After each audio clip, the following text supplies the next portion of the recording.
Bom, a saúde ocupacional é uma preocupação já há algum tempo, de uma forma geral, do mundo todo, né?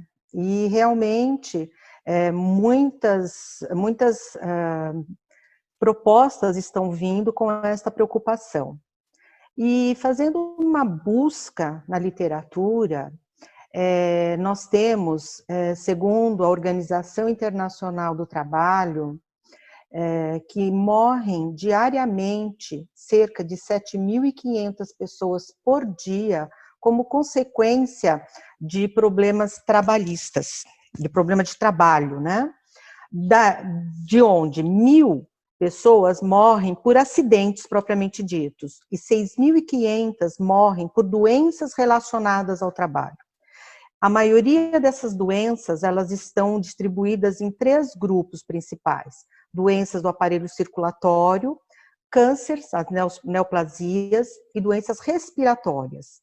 Desse total anual, nós temos cerca de 2.400.000 pessoas, ou seja, cerca de 86,3%, 3/4 desse total são mortes causadas por doenças, e 1/4, cerca de 13.700.000 pessoas, por morte de acidentes de trabalho propriamente dito. Estima-se que em 2014 ocorreram 2.330.000 mortes, e em 2017 subiu para 2.780.000 mortes. Na carga total de doenças atribuída aos riscos ocupacionais, segundo a Organização Mundial da Saúde, nós temos que as injúrias, de um modo geral, elas são responsáveis por 20% desse total em 100%, aonde os cânceres, as doenças neoplásicas vêm em primeiro lugar, seguida por problemas de coluna, desde a coluna cervical até a coluna lombar. Depois nós temos as doenças respiratórias e seguida, em 4º lugar, nesse estudo que é de 2015, que foi o último que eu encontrei, por depressão, doenças mentais. E a comparação da mortalidade relacionada por regiões do mundo, nós temos essas duas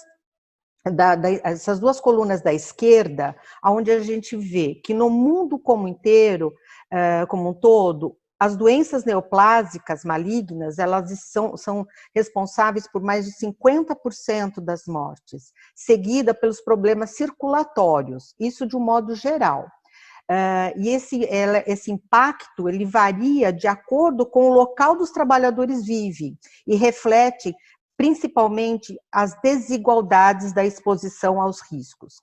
E aí nós temos as outras colunas, onde são divididas pelos 5 continentes. E aqui nós observamos um fato um pouco para a gente pensar mesmo. No continente africano, que é o seguido da esquerda, né? 2011 e 2015, nós temos que lá o impacto maior nos riscos ocupacionais é pelas doenças transmissíveis. Ao passo que quando a gente vem para a Europa, Estados Unidos, as Américas, o Mediterrâneo, o Oriente, o Sudeste Asiático e o Pacífico Ocidental, que são as outras, a gente tem um número maior das doenças malignas, que é o câncer, seguido por doenças, patologias de doenças cardiovasculares. E na Europa, é o único que nós temos o aumento muito maior de doenças cardiovasculares.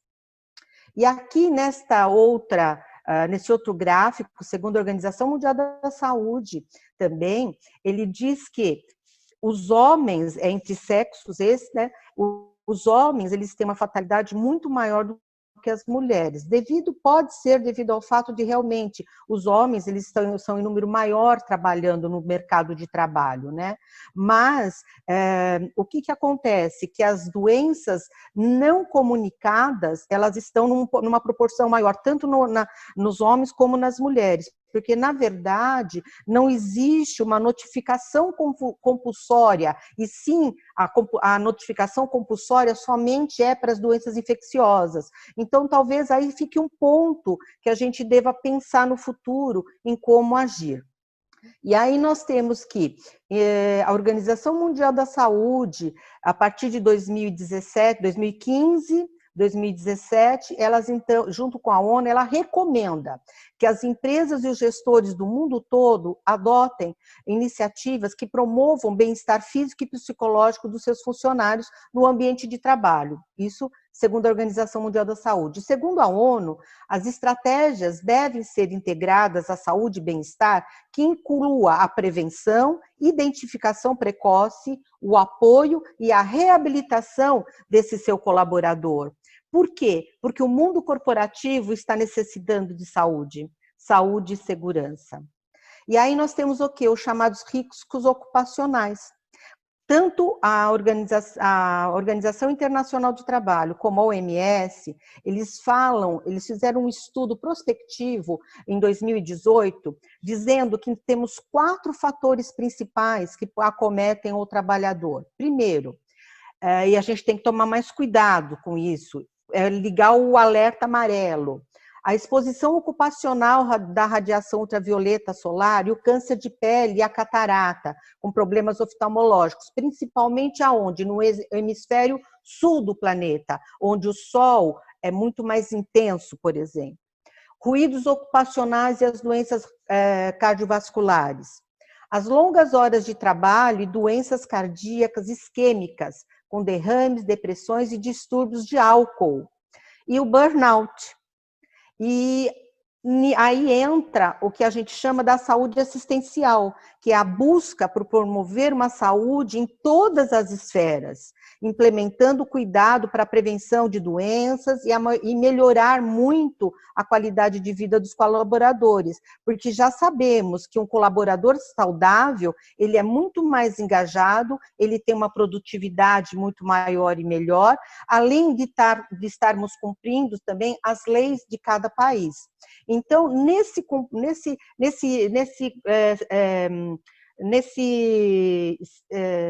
parâmetro todo, nessa visão toda, a gente tem que a medicina tradicional complementar integrativa, ela é capaz de levar esse maior engajamento para todos, né? E aí, chegamos quando? Em 2020. E aí, temos o novo normal. Esse novo normal no mundo, quem trouxe foi a pandemia do Covid-19, que ela chegou mudando tudo. E aí nós tivemos que realmente repensar muitas coisas e tomar decisões muito rápidas, né? Nós, o mundo. E aí a nossa rotina toda foi modificada. Então a impressão que se tem é que a coisa vinha evoluindo em um passo, e de repente esse passo que a gente está tendo na saúde de um modo geral, e principalmente na saúde ocupacional, esse passo teve que ser muito mais rápido, e tivemos que evoluir muito, ou estamos tendo que evoluir muito, né?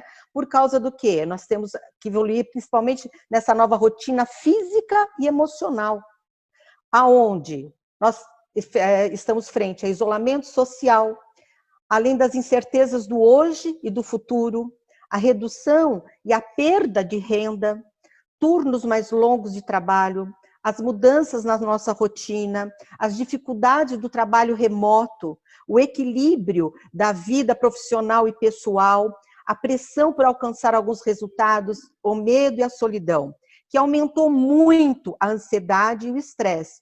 E cada pessoa age de uma forma diferente, aonde nós temos, de um modo geral, a gente observa a irritabilidade, insônia, a falta de compreender o que está acontecendo, o tédio, a desesperança, a frustração, raiva, os problemas de esgotamento, dor de cabeça, cansaço, porque tudo isso acaba atingindo o nosso físico, né?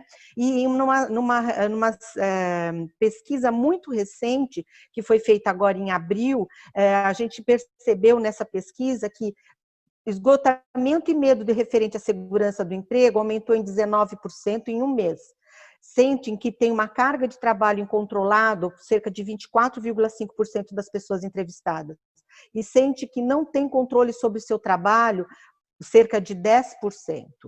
E aí nós temos entrando aqui o teletrabalho, que ele acabou entrando com tudo, já estava sendo discutido, porém agora ele teve que entrar de uma forma de um dia para o outro, praticamente, onde o que é o teletrabalho? É o trabalho fora das instalações da empresa e organização, utilizando a tecnologia da comunicação, que nem todos têm um bom desempenho ainda com essas ferramentas, e onde você tem que fazer a autogestão direta do seu tempo e do seu trabalho. Então, você tem que ter uma organização do trabalho diferente, o número de horas trabalhadas também, o resultado desse trabalho, como que ele vai ser medido, a regulação das pausas, eu estou fazendo as pausas regulares, a exigência de outras tarefas extraprofissional, porque agora se confundiu a parte do trabalho da organização com o trabalho que eu tenho dentro da minha casa.